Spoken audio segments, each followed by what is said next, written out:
ॐ यद्यदाचरति श्रेष्ठस्तत्तदेवतरो जनः स यत्प्रमाणं कुरुते लोकस्तदनुवर्तते। ओम श्री परमात्मने नमः. भावार्थ. श्रेष्ठ पुरुष जे जे आचरण करतो, अन्य पुरुषही त्या त्याप्रमाणेच वागतात. तो पुरुष जे काही प्रमाण मानतो, लोक देखील त्याला अनुसरून वर्ततात. आत्मसंतुष्ट परमात्म प्राप्ती झालेल्या व्यक्तीला खरोखर अगदी केलंच पाहिजे असं आग्रहाचं म्हणून काही उरत नाही, असं भगवंत 17व्या श्लोकात म्हणतात. सृष्टीचक्र व्यवस्थित चालावं, लोकसंग्रह व्हावा म्हणून आत्मज्ञानी पुरुषांनी कर्तव्य कर्म करावीत असं पुढील श्लोकांमध्ये सांगतात. श्रेष्ठ लोकांनी कर्तव्य कर्म का करावीत याची आणखीन काही कारणं भगवंत या श्लोकात आपल्याला सांगत आहेत.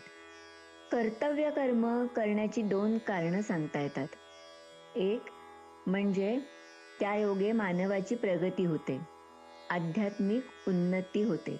आणि दुसरं अधिक महत्त्वाचं कारण म्हणजे सर्वसामान्य लोकांसमोर आदर्श निर्माण करता येतो. समाजात आणि व्यक्तिगत वैयक्तिक आयुष्यात कसं वागलं पाहिजे याचा वस्तुपाठ घालून देण्यासाठी श्रेष्ठ व्यक्तींनी कर्तव्य कर्म करणं हे आवश्यक आहे. कर्तव्य कर्म करून परमात्म्याला प्राप्त करून घेतलेल्या श्रेष्ठ व्यक्तीने जर नंतर कर्म करायचं टाकलं तर समाजात योग्य आदर्श नसल्याने विघातक प्रवृत्ती फोफावतात. सर्वसामान्य माणूस अनुकरणशील असतो. अशा विघातक व्यक्तींचं तो अनुकरण करू लागतो, जे व्यक्तीसाठी, समाजासाठी आणि राष्ट्रासाठी घातक असतं. धर्म आणि संस्कृतीसाठी ते मारक ठरतं. या गोष्टी आपण समाजात बघतोच की नाही.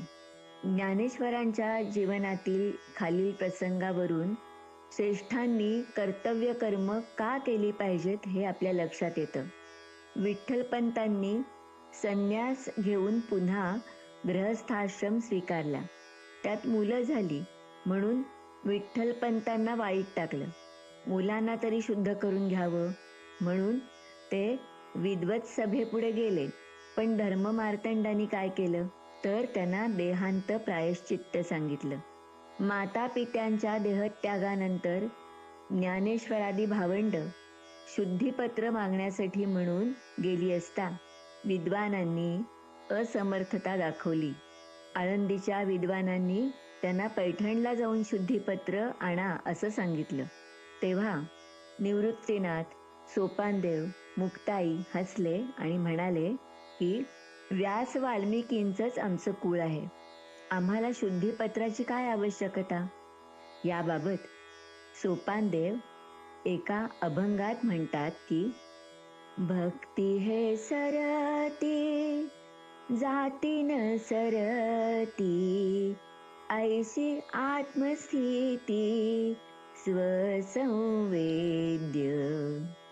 व्यास आणि वाल्मिक कोण कुळतयांचे, तैसेची आमुचे सोपान म्हणे.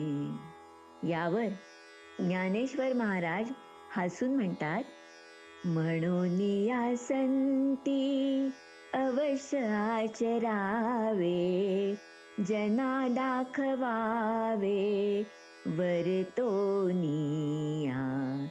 कुळीचा कुळधर्म अवश्य पाळावा, सर्वथा न करावा अनाचार. प्रत्यवाय आहे अशास्त्री चालता, पावन अवस्था जरी आली.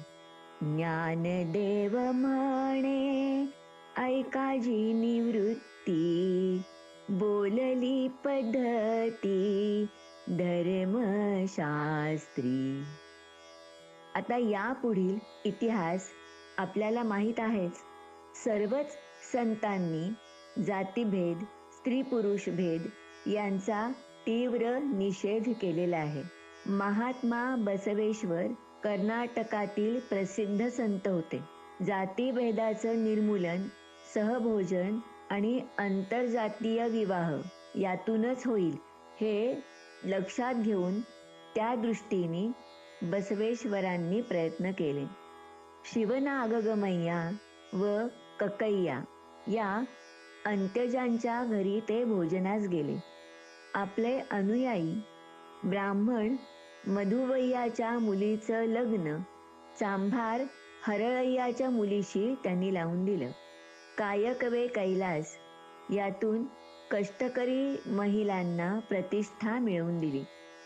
स्वातंत्र्यवीर सावरकरांनी आपल्या विचारांनी, बोलण्याने अनेक भारतीयांना स्वातंत्र्य लढ्यात सहभागी होण्याची प्रेरणा दिली. ते स्वतःही स्वातंत्र्य लढ्यात सहभागी झाले होते. एकाच घरातील तिन्ही भावांना स्वातंत्र्य लढ्यात सहभागी होऊन काळ्या पाण्याची शिक्षा झाली होती. असं हे एकमेव उदाहरण असेल. स्वातंत्र्य यज्ञात त्यांनी संपूर्ण कुटुंबाची समिधा अर्पण केली होती. एका कवितेत ते म्हणतात, हे काय बंधू असतो जरी सात आम्ही, त्वत्स्थंडिलीच दिधले असते बळी मी. अंदमानातून सोडल्यावर त्यांना रत्नागिरीत स्थानबद्ध ठेवलं होतं. राजकारणात भाग घ्यायची बंदी होती. तेव्हा स्वातंत्र्यवीर सावरकरांनी अस्पृश्यता निवारणासाठी सहभोजन, आंतरजातीय विवाह, सर्व जातीच्या स्त्रियांचं एकत्र हळदी कुंकू असे उपक्रम राबवले. त्यात ते सहकुटुंब सहभागी होत. शहरी भागात मिळाला नाही एवढा लोकांचा प्रचंड प्रतिसाद तिथे मिळाला. बोले तैसा चाले त्याची वंदावी पाऊले. माननीय एकनाथजी रानडे ज्यांनी भव्य असं विवेकानंद शिला स्मारक उभारलं, विवेकानंद केंद्राची स्थापना केली.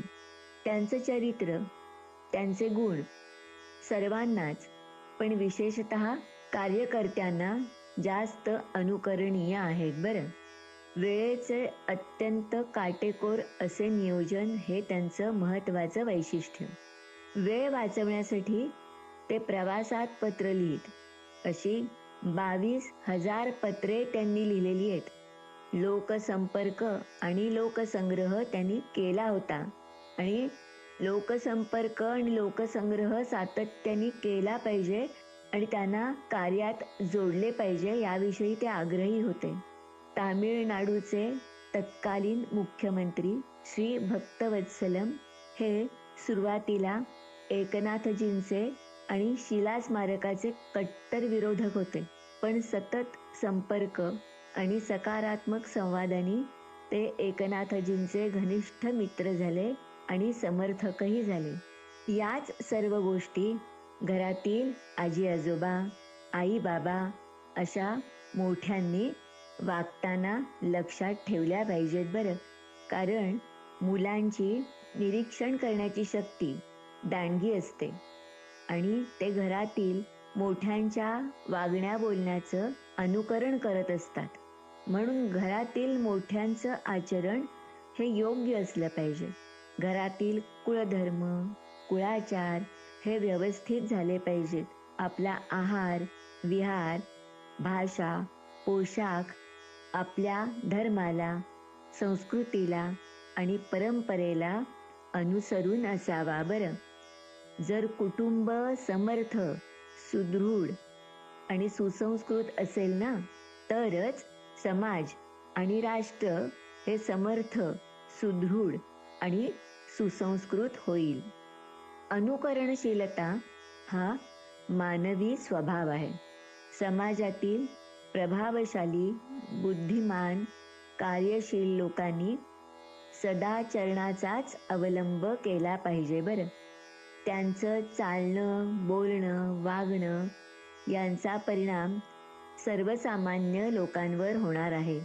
म्हणूनच प्राचीन काळी विद्याध्ययन पूर्ण करून गुरुकुलातून घरी जाणाऱ्या शिष्यांना निरोप देताना महान ऋषी त्यांना सांगतात की यानी अस्माकं सुचरितानि तानि त्वयोपास्यानि नो इतराणी.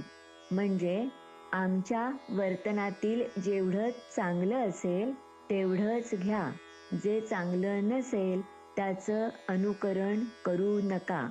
त्याचबरोबर समाजातील सर्वसामान्य लोकांनीही आपण कोणाचं अनुकरण करायचं हे विचारपूर्वक आणि विवेकशक्ती वापरून ठरवलं पाहिजे बरं. ओम श्री परमात्मने नमः. श्री कृष्णार्पणमस्तु. शुभं भवतु.